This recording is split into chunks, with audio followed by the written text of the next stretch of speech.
Michael Porter stood in front of Riverside Tannery with $440 in cash and the kind of certainty that comes when a man has run out of reasonable options and arrived at desperation wearing hope's mask. The building rose 3 stories against the Pennsylvania sky, its brick walls stained dark by a century of tannin runoff and wood smoke, and every broken window reflected clouds moving fast enough to make him think about time he didn't have. Before we jump back in, tell us where you're tuning in from, and if this story touches you, make sure you're subscribed, because tomorrow, I've saved something extra special for you.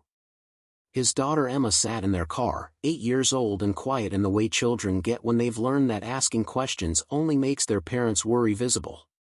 The county foreclosure auction had lasted 9 minutes. Michael had been the only bidder willing to take on a condemned tannery with environmental violations, structural damage, and back taxes that had compounded like interest on a loan no one wanted. $440, the auctioneer had said, sounding embarrassed to accept payment so meager for a building that had once processed 10,000 hides monthly and employed half the town. Michael had withdrawn his last $500 from the bank that morning, kept $60 for gas and groceries, and bet everything else on a building everyone assumed was worthless and possibly toxic. His landlord had given him 10 days to vacate the apartment they'd been renting after the automotive plant laid him off, said the space was needed for someone who could actually pay. His job applications to every business within 50 miles had generated sympathy and silence, and his ex-wife's lawyer had sent another letter about overdue child support that Michael couldn't read without his hands shaking. The tannery had appeared in the legal notices between tax lien sales and property seizures. County auction for unpaid obligations, minimum bid $400, sold as is with all environmental liabilities and structural defects. Michael had driven out to see it on a Thursday afternoon, Emma doing homework in the passenger seat, and stood in the overgrown lot thinking about his grandfather who'd worked leather his whole life, who'd told stories about the great tanneries that had defined Pennsylvania industry before regulations and overseas competition killed the small operations. The building had good bones, Michael thought, which was what people said about structures that had nothing else to recommend them. But the bones were solid, load-bearing walls 3 feet thick, timber joists from old-growth chestnut that didn't exist anymore, and a foundation that had withstood 100 years of chemical runoff and seasonal flooding from the Susquehanna River. The roof needed work, the windows needed everything, and the interior was probably a disaster of abandoned equipment and chemical contamination. But it was space, more space than Michael had ever owned, and it was something he could maybe, possibly, with enough luck and work, turn into storage or workshops or anything that would generate income. "Dad, it smells funny," Emma said as Michael unlocked the main entrance, the key provided by the county clerk who'd processed his payment with the efficient pity of someone who'd watched too many desperate people throw money at impossible properties. "Old leather," Michael said, though the smell was more complex than that. Hide and tannin gone to rot, chemical baths oxidized to something acrid, and organic matter that had been decaying in darkness for decades. The door opened onto a receiving area where ranchers had once delivered raw hides, concrete floors still showing the drainage channels where blood and flesh had been washed away. The main floor was cavernous, dominated by equipment that rose toward shadows the afternoon light couldn't penetrate. Massive wooden drums stood silent, their interiors crusted with dried tannin. Stretching frames hung from the ceiling like instruments of torture, and conveyor systems traced paths through the space that spoke of efficiency optimized over generations. Leather scraps littered the floor, fossilized into brittle fragments, and the air carried weight that felt almost physical. "Can we live here?" Emma asked, her voice small against the scale of the building. "Not yet. Not until we make it safe." Michael played his phone's flashlight over the equipment, noting details that told the story of the tannery's final days. A clipboard still hung by what must have been the foreman's station, its paper too degraded to read but its presence suggesting the shutdown had happened quickly. Work gloves sat on a windowsill, leather cracked with age and chemical exposure. And throughout the space, hides in various stages of processing had been abandoned, creating a graveyard of commerce interrupted. They climbed to the second floor where the actual tanning equipment stood, massive vats that had held chromium and vegetable tanning solutions, chemical baths that transformed raw hide into leather through processes that were equal parts craft and environmental violation. Michael recognized some of the equipment from his grandfather's stories: the liming drums that removed hair, the baiting vats that softened the hide, the drying rooms where finished leather had been conditioned. The third floor held offices and what appeared to be a design studio, spaces where the business side of turning animals into luxury goods had happened. Dusty catalogs lined shelves, showing leather goods from decades past. Sample books displayed colors and textures, and on the wall hung a photograph in a heavy frame, showing a man in his 60s, well dressed in the style of the 1920s, standing in front of the tannery's entrance. Preparing and narrating this story took us a lot of time, so if you are enjoying it, subscribe to our channel, it means a lot to us. Now back to the story. The brass plate below the photograph read, Theodore Blackwood, founder and proprietor, 1889 to 1961. "Who's that?" Emma asked, pointing at the stern-faced man whose expression suggested the kind of confidence that came from building something from nothing. "The person who started this place. Long time ago." Michael continued exploring, finding a stairwell that led to what appeared to be executive offices on a mezzanine level. The largest office must have belonged to Theodore Blackwood himself, a massive walnut desk, leather chairs cracked with age but still recognizable as luxury, and windows that looked out over the river that had provided water for the tanning process. The desk still held items suggesting someone had walked away mid-task. A ledger lay open, its pages filled with columns of figures and precise handwriting. An ink blotter held the ghost imprint of writing Michael couldn't decipher. And on the wall behind the desk hung a portrait, oil on canvas, of the same man from the photograph, though older here, perhaps in his 70s, painted with the formality that successful men commission to ensure their legacy.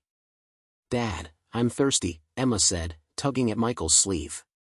Michael checked his phone, surprised to see they'd been inside for over 2 hours.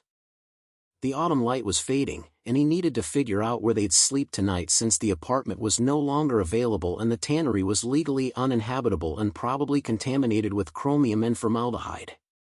"Okay, sweetheart. Let's go." As he turned toward the door, his boot caught on something, a loose floorboard that shifted under his weight. Michael stumbled, caught himself on the desk, and looked down to see what he'd tripped over. The board had come completely loose, revealing a gap beneath, and in that gap, barely visible in the fading light, was a leather-bound journal, its cover embossed with initials, T.B. Michael knelt and pulled out the journal carefully. It was sealed with a strap that crumbled at his touch, the leather dry but intact. Inside, written in the same precise handwriting as the ledger, was an entry dated October 15, 1960, "To whomever discovers this, I am Theodore Blackwood, proprietor of Riverside Tannery and all its holdings. What you have found is merely the beginning of what remains concealed within these walls. The economic collapse and changing regulations destroyed many fortunes in this industry, but I learned from others' mistakes and kept my wealth close, hidden in ways that will require both intelligence and determination to uncover. This tannery contains the accumulated profit of 70 years of operation, secured against theft, taxation, and the envious eyes of competitors. I leave this journal as proof and invitation. The map I have enclosed will guide you to treasures, but only if you possess the wit to interpret it correctly. Many will own this building after my death, but few will understand what it truly holds. May you prove worthy of the discovery. Theodore Blackwood." Michael read the entry 3 times, his hands starting to shake. A leather baron's hidden treasury, concealed within the structure of a building everyone assumed was worthless and contaminated. He searched the journal and found it tucked between pages, a hand-drawn architectural diagram of the tannery with certain sections marked in red ink. Notations in the margins referenced measurements, structural features, and cryptic phrases that might have been clues or might have been the writings of a paranoid old man. "What did you find?" Emma asked, peering at the journal with curiosity. Michael looked at his daughter, at the worn shoes and the jacket getting too small, at the trust in her eyes that said she believed her father could fix their situation even when Michael wasn't sure he believed it himself. He thought about the $440 he'd just spent on a condemned building, about the 10 days they had before being homeless became official, about the desperate mathematics of single parenthood and economic collapse. And he thought about Theodore Blackwood, a man who'd built an empire on leather and hide, who'd survived economic crashes by hiding his wealth where others wouldn't think to look, who'd left a puzzle for someone desperate or clever enough to solve. "I think," Michael said slowly, "I found a reason we might be okay."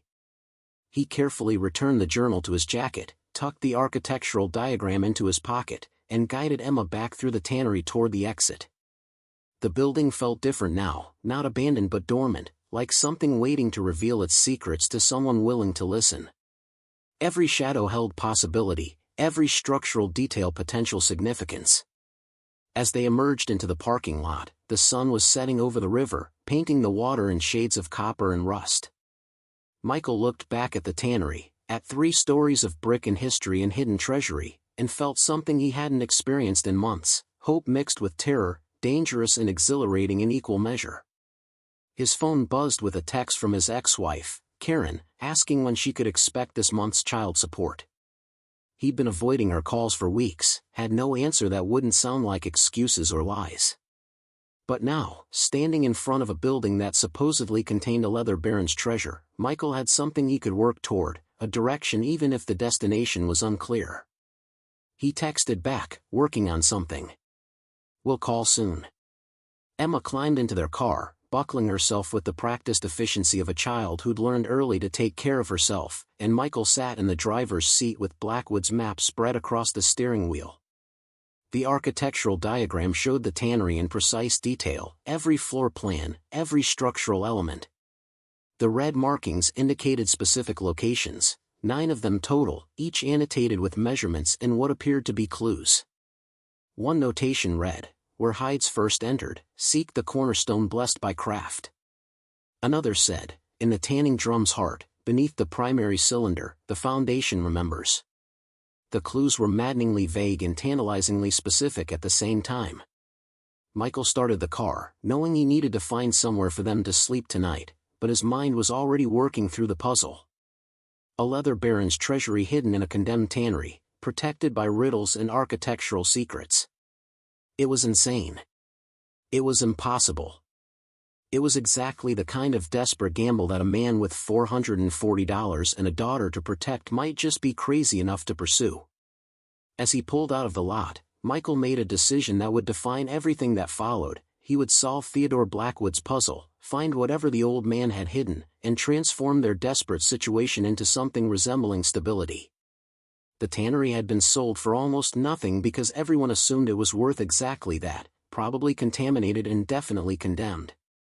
But Michael knew better now. Sometimes the most valuable things were the ones everyone else had stopped looking for. The building receded in his rearview mirror, 3 stories of possibility against the darkening Pennsylvania sky, and Michael Porter drove toward an uncertain night with a map to hidden treasure folded in his pocket and the weight of impossible hope settling in his chest like leather too heavy to carry but too valuable to abandon. Michael spent their first night in the tannery illegally, spreading sleeping bags on the least contaminated section of the mezzanine office. Emma curled against him while wind whistled through broken windows and carried the smell of old leather and chemical decay. The building creaked around them like something wounded, timber contracting in the cooling night, old equipment settling under weight it had carried for a century. Every sound made Michael question his sanity, but morning came anyway, pale light filtering through grime-covered windows, and Emma woke asking what was for breakfast with the resilient optimism of children who hadn't yet learned that adults don't always have answers. They ate gas station muffins and drank water from a bottle Michael had filled at a rest stop, and he studied Blackwood's map while Emma explored the office with instructions not to touch anything that looked dangerous, which was essentially everything. The first marked location referenced where hides first entered, seek the cornerstone blessed by craft. Michael knew enough about tannery operations to understand that meant the receiving area, the ground floor section where raw hides had been delivered before processing. The cornerstone was massive, carved granite inscribed with the tannery's founding date and Blackwood's name in letters that had weathered a century of Pennsylvania winters. Michael examined the foundation carefully, running his hands over the surface, searching for anything that felt loose or deliberately altered. The stone was solid, immovable, and after an hour of searching he found nothing except dirty hands and the growing certainty that he'd misunderstood the clue. He was still searching when his phone rang, Karen's name on the screen. Michael almost didn't answer, but avoiding her had never made anything better, only postponed the inevitable collision. "Where are you?" Karen's voice carried the particular edge she reserved for conversations about his failures. "I called your landlord. He says you moved out without leaving a forwarding address." "We're fine. I found a place." "What place?" "Michael, you're 5 months behind on support, you haven't had a job in 10 weeks, and now you've moved without telling me? I could take this to the judge today." I said we're fine. "Where's Emma?" "She's supposed to be in school." Michael looked up at the stained ceiling, imagining his daughter directly above him, drawing in a condemned building that could collapse at any moment, their temporary home bought with the last money he had in the world. "She's with me. We're working on something." "Working on what?" "You don't have work. You haven't had real work since the plant closed." Karen's voice cracked slightly, anger giving way to something that might have been genuine concern. "I'm not trying to be cruel. But you need to face reality. If you can't provide stable housing and proper care, maybe Emma should stay with me and Brian for a while." The words hit like a physical blow. Karen had remarried 6 months ago, moved into Brian's house with its finished basement and its school district rated excellent. She could provide everything Michael couldn't: stability, resources, a future that didn't depend on finding a dead man's hidden treasury. And courts favored stability, favored mothers, favored anything that looked more secure than a single father living illegally in a condemned tannery. "No," Michael said, the word coming out harder than he intended. "She stays with me." "Then prove you can take care of her. Stable housing, regular income, proper schooling. You have 1 week, Michael. After that, I'm filing for emergency custody modification." The call ended, and Michael sat among the leather debris with 1 week to transform his life from desperate gamble into something that looked like responsible parenting. He could sell the tannery, probably get a few thousand for the salvage rights and scrap metal, use that to rent something acceptable and buy time. But selling meant giving up on Blackwood's treasury, meant accepting that he'd spent his last dollars on a fantasy. He climbed back upstairs to find Emma standing at the window, looking down at the parking lot where a truck had pulled in, its logo identifying it as belonging to Riverside Environmental Services.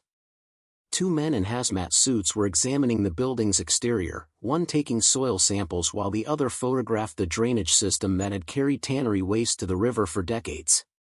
"Who are they, Dad?" "I don't know." "Stay here." Michael descended quickly, emerging from the tannery's entrance as the 2 men finished their initial assessment. The one with the soil kit looked up, surprised to see anyone. "You the new owner?" he asked, his voice muffled by the respirator. "I am. Michael Porter. Greg Morrison, EPA contractor." The man didn't offer to shake hands. "We're here doing a preliminary contamination assessment. County requested it after the property transferred. They're concerned about chromium levels and potential groundwater contamination." Michael felt something cold settle in his stomach. "When?" "Assessments due end of next week. If we find significant contamination, which we probably will given the building's history, you'll be looking at mandatory remediation. That's typically 6 figures minimum, sometimes 7 depending on extent of soil penetration." Morrison gestured at the building. "No offense, but looking at your situation, I can't see you having resources for proper cleanup. EPA will likely declare it a Superfund site and take over remediation, but that means you lose any ownership rights." "I haven't decided what I'm doing with it yet." Morrison shrugged. "Your call. But you can't legally occupy the building until it's been cleared, and you definitely can't have a child here.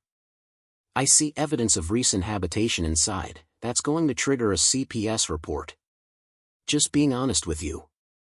They left, and Michael stood in the parking lot with Morrison's card in his hand and the weight of impossible choices pressing down. 1 week from Karen, 1 week from EPA assessment, and between them the reality that he was living in a contaminated building with his daughter, searching for a fortune that might not exist beyond the journal he'd found. He spent the rest of the day searching for the first cache location, rereading Blackwood's clue about the cornerstone blessed by Kraft. Maybe it wasn't about the physical cornerstone but about the blessing itself, about the ritual craftsmen performed when establishing a workshop. Michael remembered his grandfather talking about such traditions, how leather workers would mark new operations with small ceremonies, sometimes leaving tokens or offerings. He returned to the receiving area and examined the space differently, looking not at the stone but at what surrounded it. The concrete floor showed where patterns from decades of hide deliveries, but in one corner, protected by a structural column, the concrete was less degraded. Michael knelt and examined it carefully, tapping and testing until he felt a hollow sound beneath one section. Using a crowbar from his truck, he pried up the concrete to reveal a cavity beneath, and in that cavity was a metal box roughly the size of a toolbox, its surface engraved with leatherworking tools and the date 1889. Inside were gold coins, dozens of them, pre-1900 Liberty Head double eagles that Michael recognized from a brief interest in coin collecting during better times when he'd had the luxury of hobbies. His hands shook as he counted them. 42 coins, each potentially worth thousands depending on condition and rarity. This wasn't fantasy anymore. This was real wealth, enough to satisfy Karen's lawyer and the EPA's requirements, enough to prove he could provide for Emma. Michael sat in the contaminated receiving area with a fortune in his lap and felt tears threatening for the first time since Karen had left, taking her certainty and leaving him with a custody arrangement that felt like managed defeat. He was still sitting there when he heard footsteps above him, heavy and deliberate. Michael froze, listening as someone moved through the upper floors. He'd locked the entrance, was certain of it, which meant whoever was up there had found another way in. Michael quickly closed the box and climbed the stairs, moving quietly, his mind racing through possibilities. The footsteps came from the mezzanine level, from Blackwood's executive office. He approached slowly, peering around the doorframe to see a man in his 70s examining the old ledgers with the careful attention of someone who knew what they were looking at. "Can I help you?" Michael said, stepping into view. The man turned, unsurprised, as if he'd been expecting company. He was lean and weathered, with the particular stillness that suggested military or law enforcement background. "You must be Porter." "I'm Vincent Blackwood. Theodore was my grandfather." Michael's mind raced, calculating implications. "I bought this property legally. County auction, paid in full." "I'm aware. I'm the one who stopped fighting the environmental liens." Vincent moved closer, his eyes scanning the office, the desk Michael had already searched. "My family's been trying to unload this place for 30 years. Tax burden, contamination liability, remediation costs that would bankrupt us. But my father, Theodore's son, he always insisted we keep it. Said there were obligations, things that mattered, family responsibilities. He died 6 months ago, and I finally convinced my siblings to let it go. So what do you want? To know what you found." Vincent gestured at the desk, at the open space where the loose floorboard had been.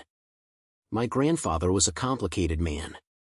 Built a fortune during the industrial boom, supposedly lost it in the Depression, then somehow rebuilt through methods that were never entirely clear. Stories passed down through the family about money hidden in the tannery, treasures secured against uncertainty. But if they existed, we never found them. Searched this place thoroughly over the years." Michael kept his expression neutral. "It's just an old tannery. Broken equipment and chemical contamination. But not only that." Vincent's expression hardened. "I can see it in your face, the way you're standing. You found something valuable. And legally speaking, there's a legitimate question about whether treasures hidden by the original owner belong to the building's new purchaser or to the original owner's heirs. I bought the building and everything in it. That's how property sales work. Unless the items were concealed with intent to avoid taxation or hidden in ways that suggest they weren't part of the building's intrinsic value." Vincent pulled out his phone. "I have a lawyer who specializes in estate disputes and environmental liability cases. We can do this cooperatively, split whatever you found, or we can do it through courts while you try to explain to Child Protective Services why you're raising a daughter in a Superfund site." The threat was clear, and Michael felt the familiar rage that came from being cornered by people with more resources. But beneath the rage was calculation, the survivor's arithmetic he'd learned through years of barely managing. "Your grandfather left a journal," Michael said finally. "Hidden in his office. Locations marked throughout the building where he stashed valuables. I've found one cache so far. Gold coins. There are 8 more marked on his map." Vincent's careful composure cracked slightly, showing hunger beneath. "Show me." They climbed to the mezzanine office, Emma watching warily from the doorway as Michael spread Blackwood's architectural diagram on the desk. Vincent studied it with the intensity of someone seeing prayers answered, his finger tracing the red markings, reading the cryptic notations. "He actually did it," Vincent said quietly. "The old bastard actually hid his fortune in the structure." He looked up at Michael. "Here's what I propose. We search together, split what we find 60-40. I get the larger share because it was my grandfather's wealth, but you get enough to make this worth your effort. 50-50 or I do it myself." "You don't have time to do it yourself. EPA's already been here, county's breathing down your neck, and your ex-wife's one phone call away from taking your daughter. You need money fast, and you need help navigating the legal and environmental complications." Vincent's expression softened slightly. "I'm not trying to rob you, Porter. I'm offering partnership when I could just as easily make your life hell through legal channels and EPA complaints." Michael looked at his daughter, at the sleeping bags in the corner that constituted their current home, at the impossible situation he'd bought for $440. Vincent Blackwood had resources, had connections, could probably smooth over complications Michael didn't even fully understand yet. But partnership also meant splitting the fortune, meant giving up control, meant trusting someone whose grandfather had been cunning enough to hide wealth for 60 years. 60-40 in my favor, Michael said finally.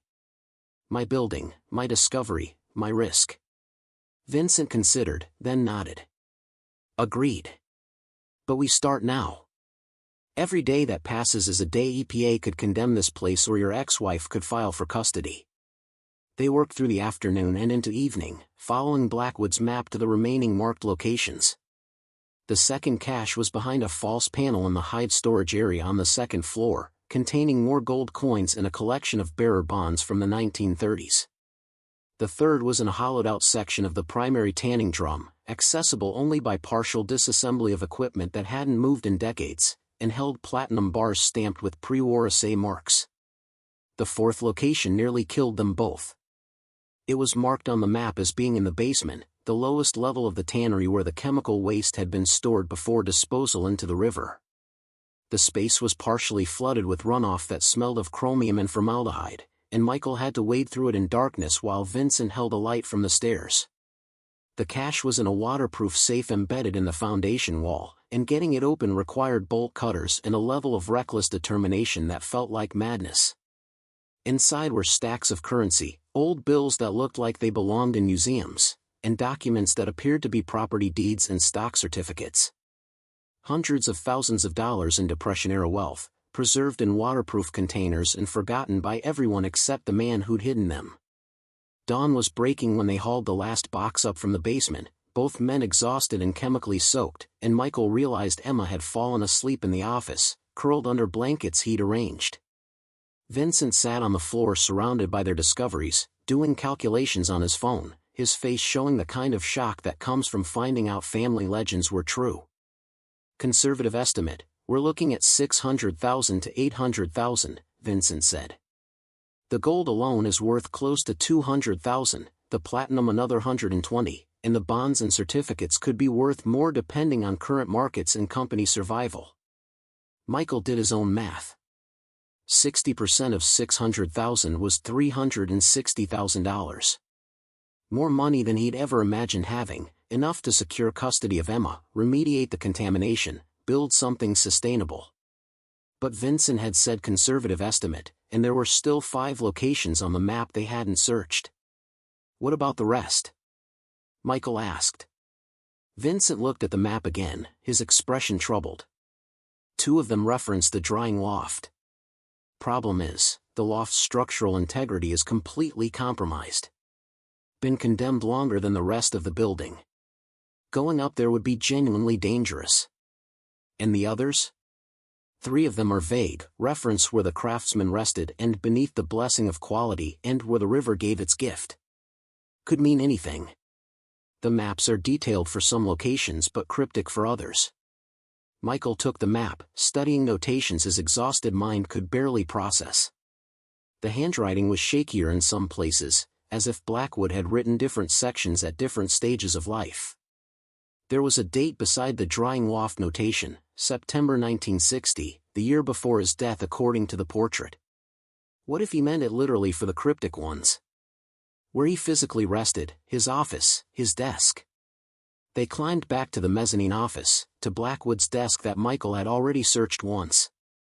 But beneath didn't just mean the hidden compartment in the floor where he'd found the journal. Beneath also meant under the desk itself, under the furniture, under the obvious. Vincent helped him examine the desk's underside, and there, fixed to the wood with ancient glue, was an envelope sealed in wax. Inside was another entry from Blackwood's journal, his handwriting even shakier. To the finder of my treasury, you have proven persistent and worthy of what you've discovered. But know this, all wealth carries weight. I built this tannery with ambition that often overshadowed compassion, paid hide suppliers prices that enriched me while leaving them struggling, dumped chemical waste into the river for decades because regulations didn't exist and profit mattered more than consequence. The money you've found is stained with that history, and if you take it without understanding what it cost others and the land itself, you'll carry that stain too. The final caches are in the drying loft and beneath the foundation where the river water entered, but reaching them requires risking everything. Consider carefully whether wealth is worth that price. Consider carefully what you'll build with money earned through another man's exploitation and environmental destruction. The choice, as with all moral choices, is yours alone. T.B. Michael read the entry twice, then handed it to Vincent, who read it with an expression that shifted from confusion to something like grief. He never talked like this, Vincent said quietly. Grandfather was always just the successful businessman, the man who built an empire from leather. Nobody mentioned the suppliers he squeezed or the chemicals he dumped. Michael thought about his own grandfather who'd supplied hides his whole life, whose payments had been determined by tannery owners like Blackwood, who'd died with more debt than assets despite working livestock for 50 years. Wealth built on their backs and on poison rivers, hidden away while their families struggled with prices rigged in favor of processors.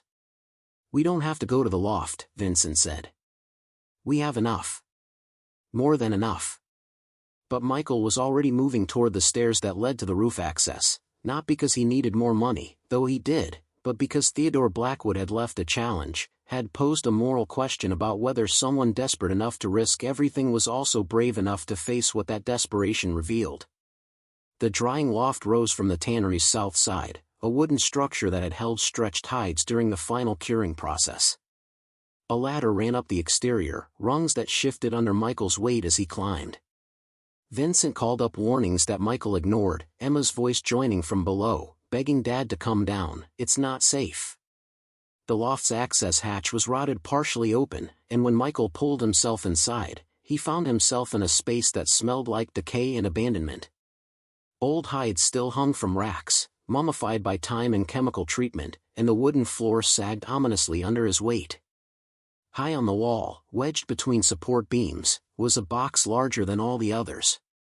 When Michael worked it free and opened it, he found not more gold or bonds, but something different entirely, ledgers showing how Blackwood had systematically underpaid hide suppliers, manipulated quality grades to justify price reductions, and documented decades of chemical dumping into the Susquehanna with full knowledge of the environmental damage. Evidence of systematic exploitation and pollution that had funded the fortune Michael had been so eager to claim.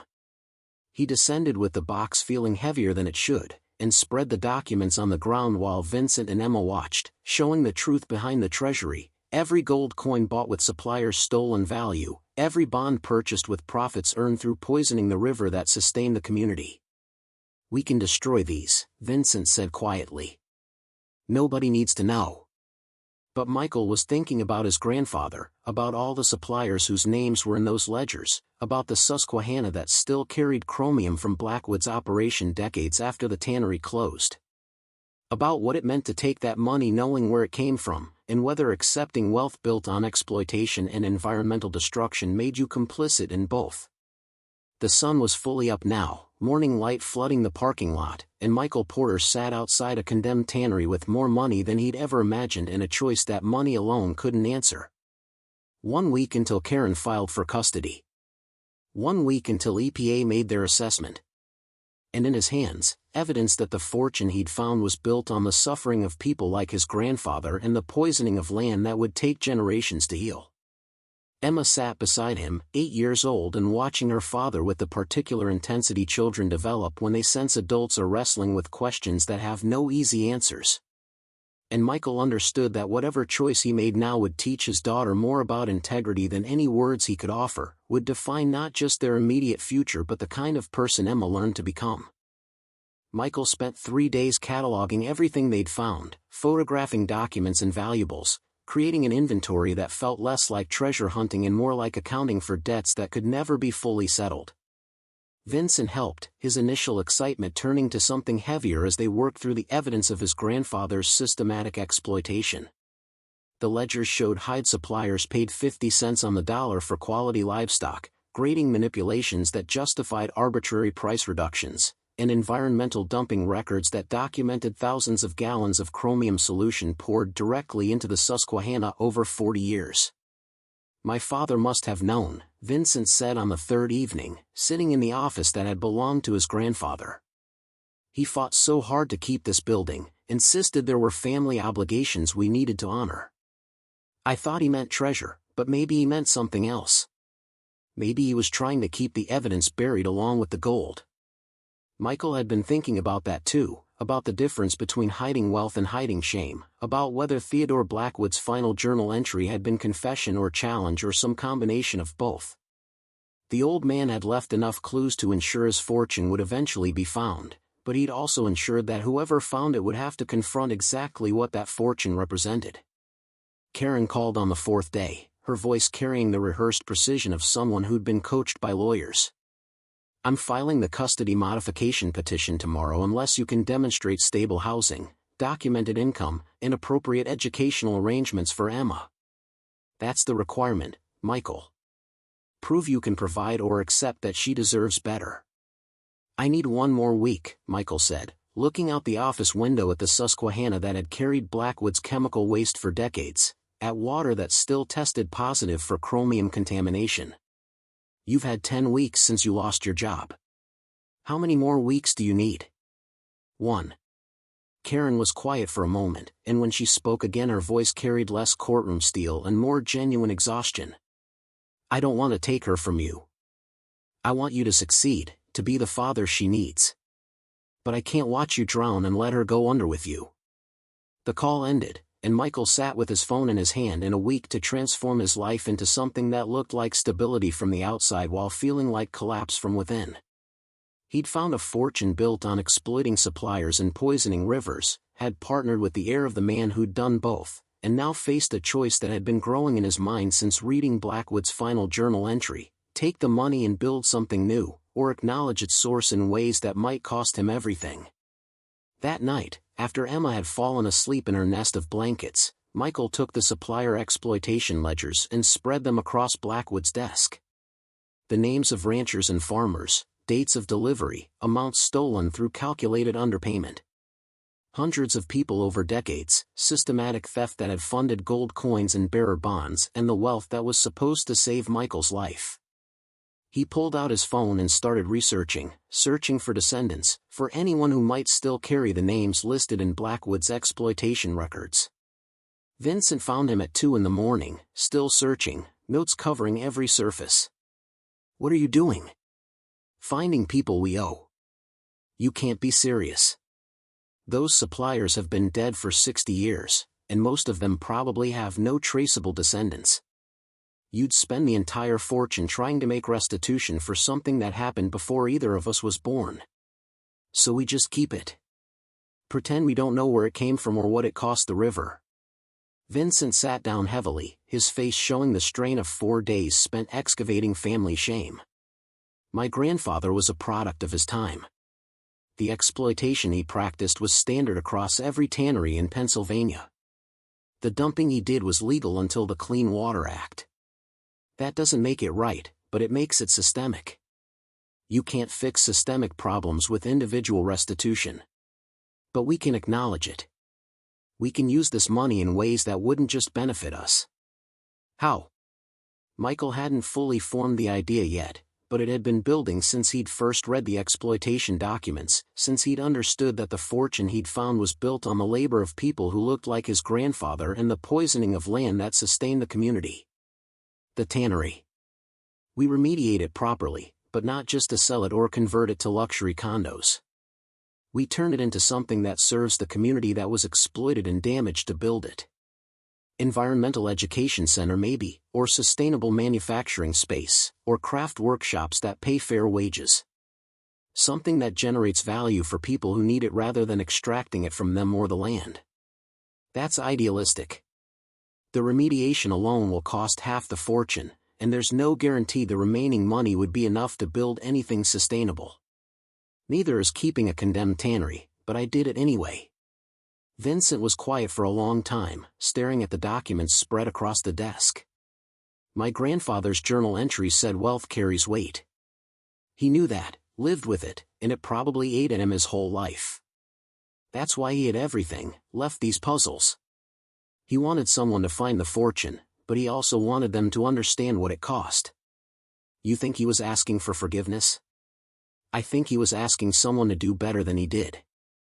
To take what he'd accumulated through exploitation and environmental destruction and transform it into something that wasn't. Vincent picked up one of the ledgers, reading names from 60 years ago. My share of the fortune, I'll put it toward proper remediation and community benefit. Make it a partnership focused on healing rather than just treasure hunters splitting loot. Michael felt something shift, the impossible weight of the past 4 days settling into something that resembled a path forward. Not a clear path, not an easy one, but one that acknowledged what had been while building toward what might be. They spent the next week working with attorneys who specialized in environmental law and historic property, establishing a trust structure that protected the found assets while designating their use for remediation and community benefit. The gold coins and platinum bars would be sold through legitimate channels, the bonds cashed where possible, and the certificates researched to determine current value. The total came to just over $700,000 once everything was liquidated properly, and the legal structure they created designated 75% for environmental remediation and community programming, with the remaining 25% split between Michael and Vincent for immediate needs and oversight. Michael's share, roughly $87,000, was enough to rent a proper house, pay Karen everything he owed, and establish a small account for living expenses while he managed the remediation project. It wasn't the fortune he'd imagined when first finding Blackwood's journal, but it was security, the kind of financial breathing room he hadn't experienced since before Emma was born. Karen came to see the tannery on the day the first environmental contractors arrived to begin assessment, her expression moving from skepticism to cautious surprise as Michael walked her through the plans. The remediation specialist they'd hired, a woman named Dr. Patricia Hayes who'd spent decades cleaning up industrial sites, had designed a comprehensive approach that would remove contaminated soil, treat groundwater, and transform the building into a model of brownfield redevelopment. "You did this in a week?" Karen asked, examining the detailed plans spread across a folding table in what would eventually be the community education space. "Had help. And motivation." Michael showed her the legal documents, the environmental projections, the letters of interest from community organizations who wanted to use the remediated space. "The building's still condemned and contaminated, but we've got permits to begin cleanup and a timeline that gets us to safe occupancy within 3 years. "And where are you living now?" "We've rented a house on River Road. 2-bedroom, near Emma's school. First and last month's rent paid from my share of the discovery as compensation for project management during remediation." Karen studied him, searching for the desperate edge that had characterized their last several conversations. "You look different. Less like you're barely surviving." "I was barely surviving. Then I bought a condemned tannery and found a reason to build something that matters."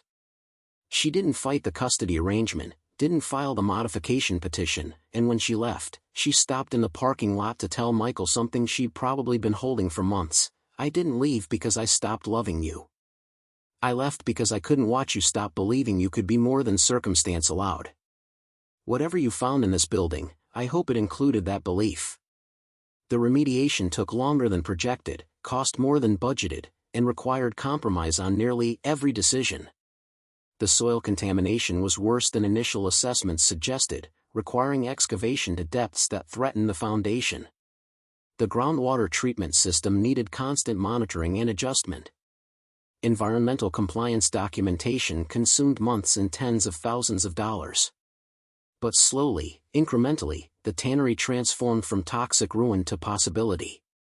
Vincent surprised Michael by becoming genuinely invested in the project, attending contractor meetings and community forums, learning about environmental restoration and sustainable development.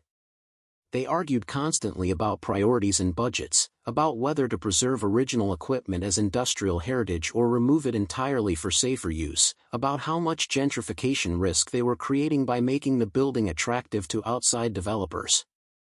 "My grandfather built wealth by exploiting suppliers and poisoning the river," Vincent said during one particularly heated discussion about tenant criteria for the remediated space.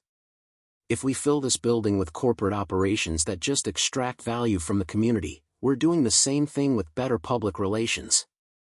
They established criteria that prioritized local businesses, sustainable manufacturers, and educational programs focused on environmental stewardship.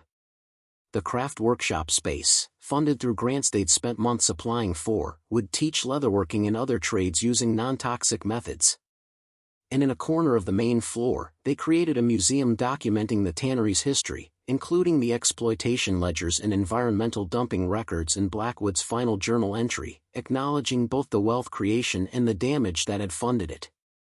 Emma turned 9 during the first year of remediation, celebrated her birthday in a building still under environmental cleanup, her friends wearing protective gear and exploring spaces that were becoming something new.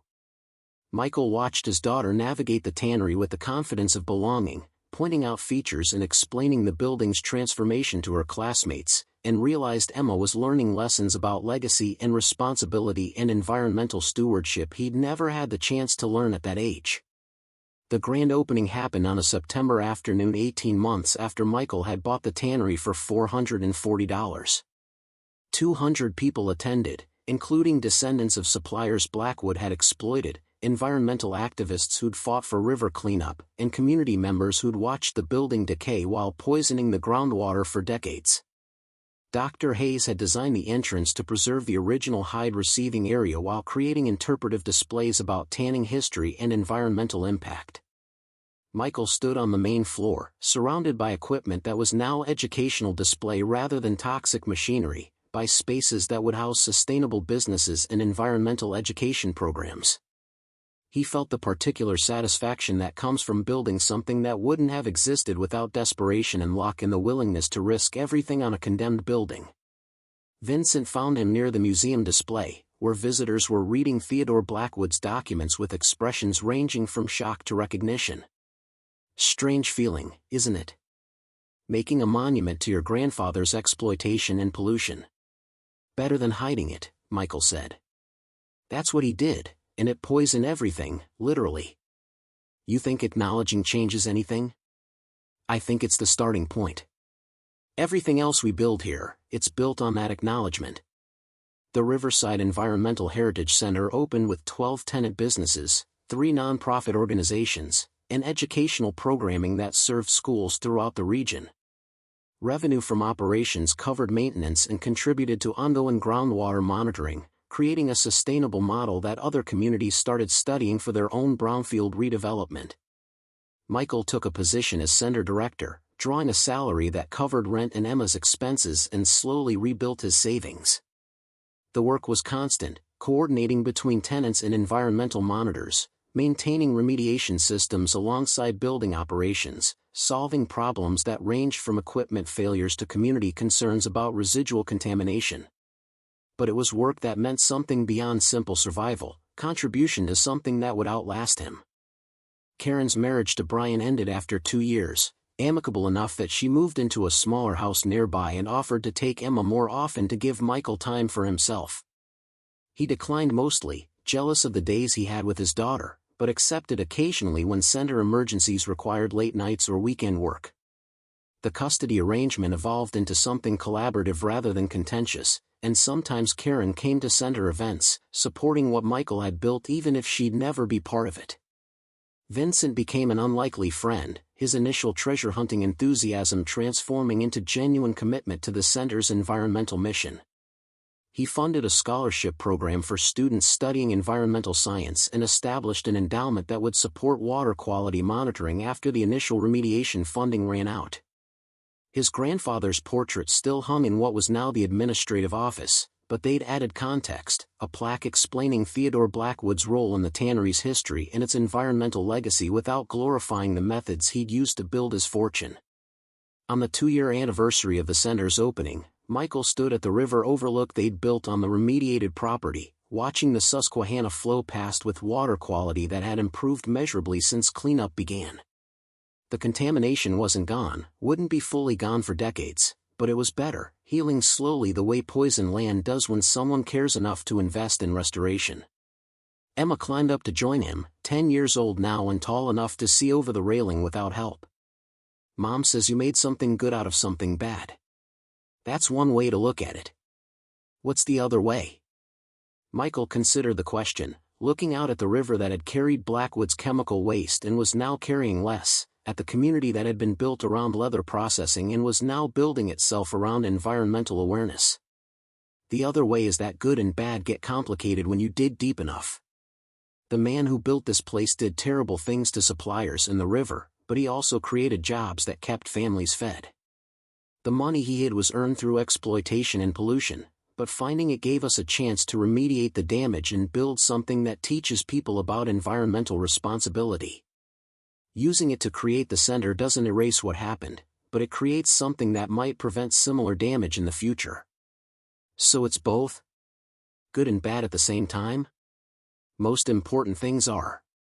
They descended as the sun set over the river, the center's windows reflecting light that had traveled across the universe to illuminate brick laid 100 years ago. The building hummed with evening activity, people learning and working and teaching in spaces that had been toxic ruins when Michael first walked through them with $440 and no plan beyond desperate hope. The tanning equipment that remained stood as monument and reminder, drums and vats that had processed leather 24 hours a day under Blackwood's ownership now serving as educational displays about industrial history and environmental impact. Visitors came to see them, to understand that economic development wasn't just progress and prosperity but exploitation and pollution, that the buildings we preserve carry stories we're obligated to remember even when remembering is uncomfortable. Michael locked the center's main entrance each evening, a ritual he performed personally rather than delegating, checking that spaces were secure and environmental systems functioning. The building groaned sometimes, old timbers settling, brick expanding and contracting with temperature changes, sounds that had once seemed threatening but now felt familiar. He'd learned its rhythms, knew which noises meant problems and which were just the building breathing. His house was 10 minutes away, close enough to reach quickly if emergencies arose, and Emma had learned to fall asleep to occasional late-night calls about monitoring system alerts or tenant concerns. They'd created a life that wasn't perfect or secure or anything like what Karen had built with Brian, but it was theirs, constructed from ruins and found fortune and the particular resilience that comes from learning you can survive falling and still manage to stand. On nights when Michael couldn't sleep, he'd return to the center, let himself in through the side entrance, and walk the floors they'd remediated. The spaces felt different in darkness, more like the building he'd first purchased, shadows and possibility mixed together. He'd think about Theodore Blackwood, about a man who'd built wealth on exploiting suppliers and poisoning rivers and hidden it in walls, about whether that final journal entry had been apology or test or simply honesty about the weight all fortunes carry. The museum display included a guest book where visitors could leave reflections, and Michael read it sometimes, looking for patterns in what people wrote. Some comments were angry, condemnation of Blackwood's practices and all the industrialists who'd built fortunes through exploitation and environmental destruction. Others were more reflective, noting how little had changed, how modern manufacturing still often prioritized profit over people and planet.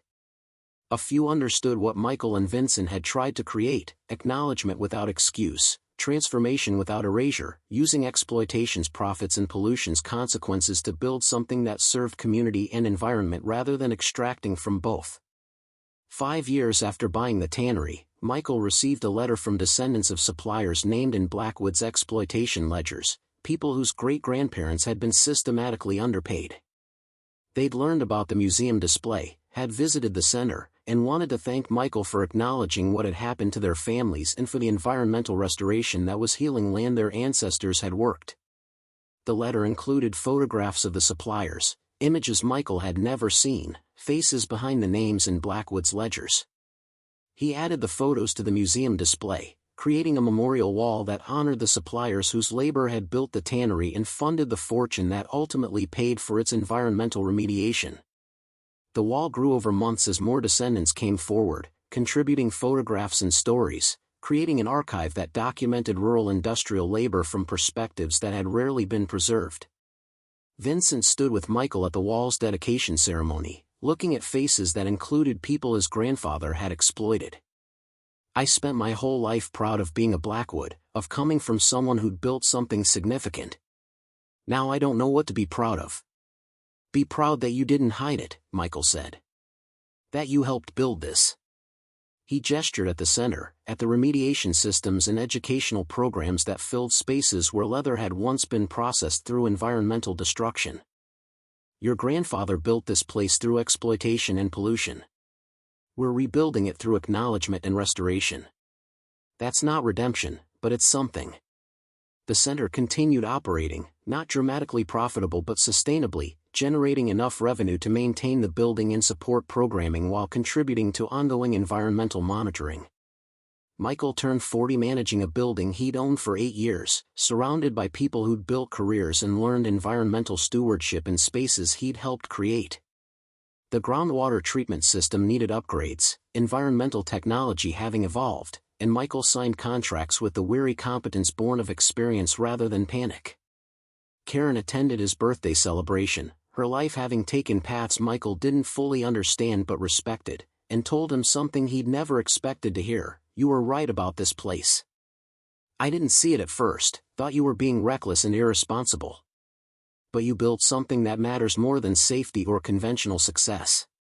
The center stood solid through seasons and storms, through economic fluctuations and environmental policy changes, through the constant challenge of maintaining a century-old building while keeping it relevant to contemporary sustainability needs.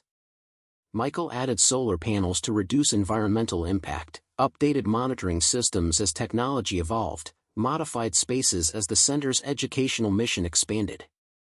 The building adapted the way successful structures do, maintaining essential character while incorporating necessary change. On the 10th anniversary of his purchase, Michael stood at the river overlook as he had on opening day, on countless days since, and looked out at the Susquehanna that had carried Blackwood's chemical waste and was now carrying measurably less contamination. The river flowed toward the bay, patient and persistent, and Michael could see in its movement the slow work of environmental healing, the way poison systems recover when someone invests in restoration rather than abandonment. Below, the center hummed with evening activity, lights illuminating windows that had been broken when he'd first walked through them with Emma's hand in his and $440 in his pocket. The fortune he'd found was gone now, spent on remediation and programming and the constant cost of environmental stewardship. But what remained was structure, purpose, healing, proof that sometimes desperation leads to discovery and discovery leads to responsibility and responsibility leads to building something worth maintaining even when the work is slow and the results take generations to fully realize. Emma had started college, studying environmental engineering, planning to return and help manage the center after graduation.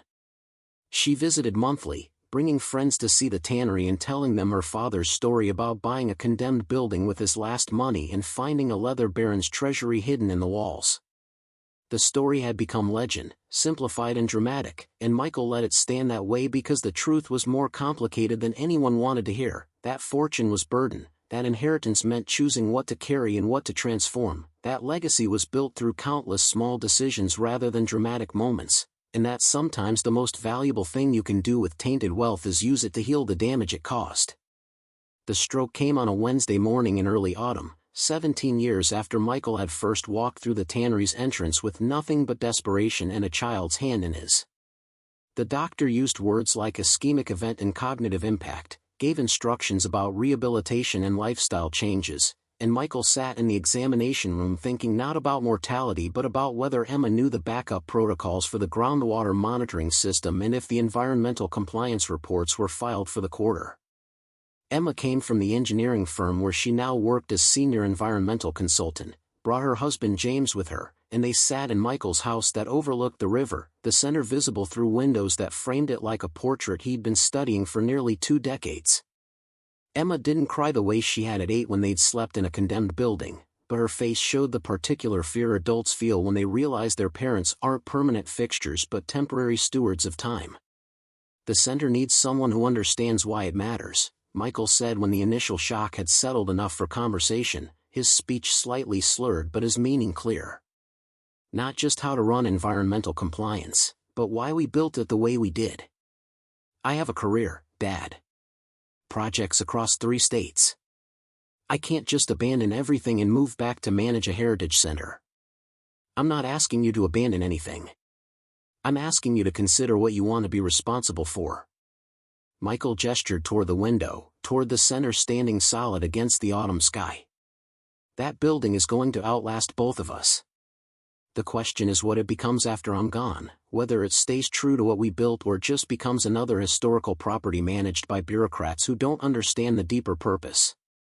James, who'd been quiet until now, spoke with the careful tone of someone navigating family dynamics he understood but wasn't born into. What was the deeper purpose?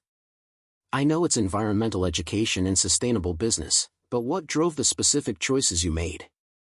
Michael considered the question, his mind working slower than before the stroke but still capable of articulating what mattered. We built acknowledgement.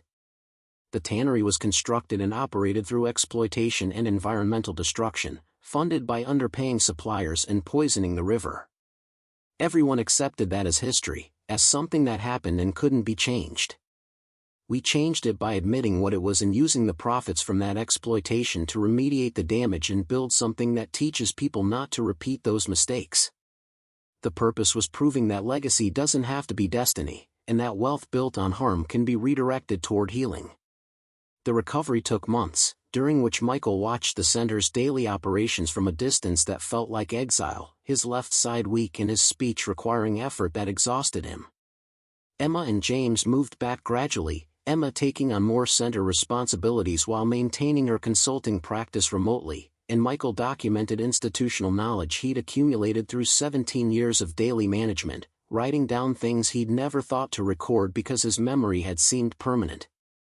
Vincent visited weekly, now in his late 80s and moving with the careful deliberation of someone whose body had become unreliable but whose mind remained sharp. He brought food Michael could manage with one functioning hand and conversation that avoided the obvious reality that they were both facing mortality with the particular helplessness old men feel when their remaining time becomes countable. I've been thinking about my grandfather, Vincent said during one visit, sitting in Michael's living room with the center visible through windows that had become Michael's primary view of the world. Whether leaving that final journal entry was deliberate moral instruction or just guilt finding expression at the end of his life. Does it matter? I think it does. If he planned it, if he deliberately structured the treasure hunt to force ethical reckoning, that suggests some capacity for redemption.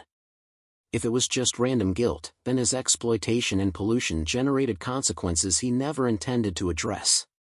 Michael looked at the center, at brick that had witnessed a century of industrial production and environmental damage, that would continue witnessing long after both of them were dust. I think he knew someone would search. The journal he left, the way he structured the clues, it was designed to make the finder work hard enough to understand what they were taking. But I don't think he could have predicted what we'd do with it. How could he? He lived in a world where exploitation and pollution were just business practice. We live in one where we know better but still struggle to do better. Do you regret it? Taking the money, spending it on remediation instead of keeping more for yourself? I regret not teaching Emma the monitoring well maintenance procedures before the stroke. Those systems are complex, and if they fail, we lose years of water quality data. Vincent smiled, but his eyes carried the weight of watching a friend fade. Emma's taking over permanently. She told me yesterday. Restructuring her consulting practice to work from here, accepting the center director position. Says she wants to make sure the place continues the way you built it, and she wants her daughter to grow up understanding environmental stewardship the way she did. Michael felt something release in his chest, tension he'd been carrying since the stroke.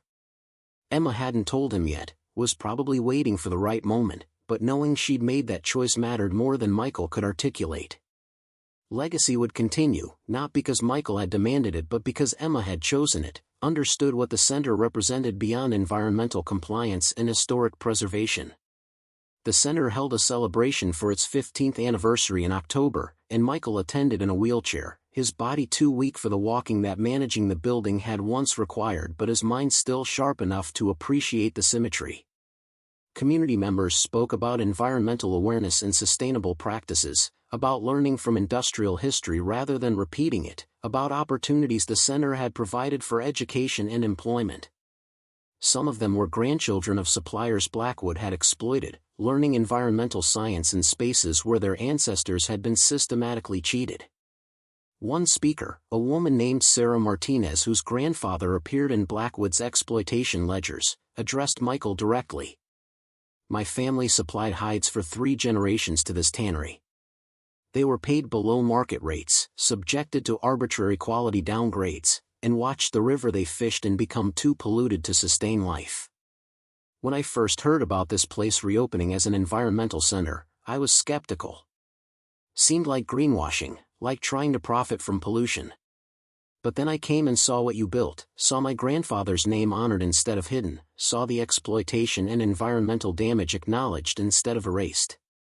You didn't erase what happened, but you testified to it and used tainted money to heal some of the damage. That matters to families like mine. Michael listened and understood that this was the measure of success that truly mattered, not financial sustainability or building preservation but whether people whose ancestors and environment had been harmed felt their pain was acknowledged and addressed. The center would outlast him, would continue serving the community or fail to, but for this moment it stood as testimony that exploitation could be named and environmental damage could be gradually healed. He died in March, as winter released its hold and the river began to swell with snowmelt showing improved water quality from years of treatment. Emma was with him, and Vincent, and a hospice nurse who'd spent enough time in their company to understand the center's significance. His last coherent words were about checking the pH levels and monitoring well 7, the mundane concerns of someone who'd spent 17 years maintaining systems that mattered more than comfort or ease. The funeral filled the center's community space with people whose lives had intersected with Michael's work, environmental scientists and educators, community activists and sustainable business owners, county officials and former skeptics, Karen with her quiet grief for the man she'd loved and left and ultimately respected. Emma spoke about her father's particular brand of stubborn idealism, his refusal to accept that buildings or rivers or legacies couldn't change if someone cared enough to do the work and invest in the healing. Vincent delivered a eulogy that was really about Theodore Blackwood, about his grandfather's exploitation and pollution and Michael's transformation of both, about how sometimes justice looks less like punishment and more like acknowledgement paired with remediation, less like erasing history and more like using its profits to heal its damage. My grandfather underpaid suppliers and poisoned the river to build a fortune he hid in these walls. Michael found that fortune and used it to remediate the environmental damage and build something that teaches people about the true cost of industrial production. That's not redemption for my grandfather, but it's something meaningful for the community and the river. They scattered Michael's ashes in the Susquehanna at a point where water quality monitoring showed the most improvement, watching the current carry him downstream toward the bay. Emma stood with James and their daughter Grace beside her, Vincent slightly apart, and they were quiet in the way people are when grief is too large for words but too important to ignore. The center stood behind them, 3 stories of brick and history and transformation, windows reflecting clouds that moved with a particular speed that suggests seasons changing. The building had weathered Michael's death the way it had weathered Theodore Blackwood's, the way it would weather Emma's eventual passing and everyone else's, because buildings persist when maintained, outlasting the people who claim to own them while really just temporarily stewarding them. Emma moved into her father's house, not because she needed the space but because the view of the center felt important to maintain. She found Michael's notebooks documenting 17 years of environmental management and community engagement, discovered the complexity of systems her father had managed while making it look simpler than it was.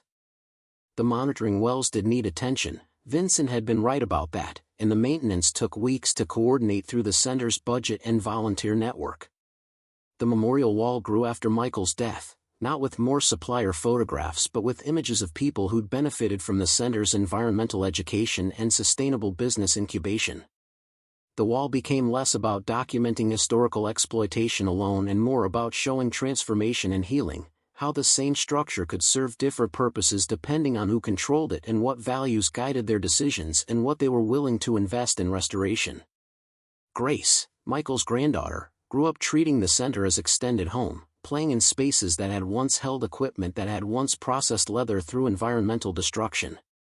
She learned early that buildings and rivers carry histories, that wealth often has hidden costs, and that the most important work is often the slowest, the patient effort of environmental remediation and community healing that takes generations to complete. Vincent died at 91, quietly in his sleep, and left his entire estate to the center's endowment with instructions that had be used for maintaining environmental monitoring and expanding education about industrial history's environmental legacy.